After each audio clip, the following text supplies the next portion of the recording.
Welcome to this week's legislative update from Kansans for Life. My name is Mackenzie Haddix, and I'm here to bring you the latest pro-life news from Topeka. First, we'd like to bring you up to speed on the Kansas Born Alive Infants Protection Act. This legislation guarantees legal protections for babies who are born alive, regardless of the intent of delivery. Last week, it passed in the House with bipartisan support, and then went to the Senate, where it was debated and passed this week, also with bipartisan support. Here are some of the highlights from both the House and Senate floor debates. I would support this bill if I was the only one here standing in support of it, but I am not here alone. I am here on behalf of my constituents who sent me to speak on their behalf and to speak on behalf of those who do not have a voice. I urge each one of you to look inside and find it in yourself to also take care of the tiny, vulnerable newborn. Give her dignity. Give him a chance at life. In this instance, in reference to this particular bill, if a child is born or aborted and something goes wrong and it's alive, then yes, I believe that we should take the healthcare professionals should take every opportunity to make sure that that child receives care. It's been said that this is not an issue because it is so rare.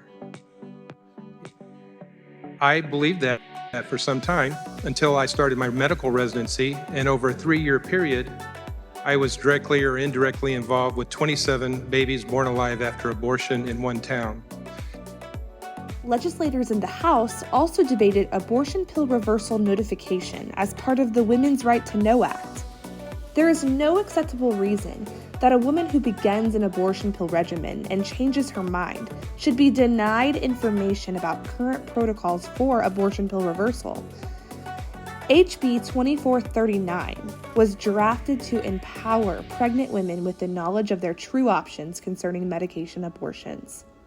No matter why women change their minds after beginning abortion by pills, they deserve all the information normally available to other women receiving medical help in maintaining pregnancy until delivery.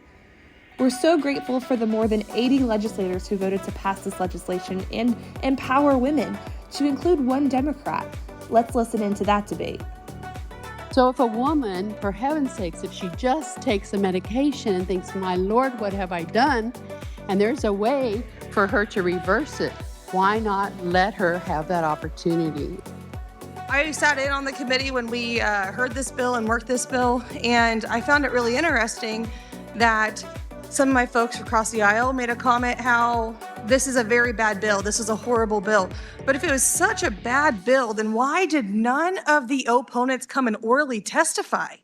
I find that very interesting. They didn't even take time out of their day to come testify on this. This bill is not a mandate that you have to take and try the reversal. It's not a mandate. It says your doctor tells you this may work. There is no guarantee that it will work. I am so tired of this being about politics, party, and apparently death. This is about life. Because you took action and contacted your elected officials, these bills received bipartisan support in the midst of radical opposition from abortion industry allies. Thank you for standing with Kansans for Life as a powerful voice for the most innocent among us. Stay tuned for upcoming alerts to help these pro-life protections become law in our state.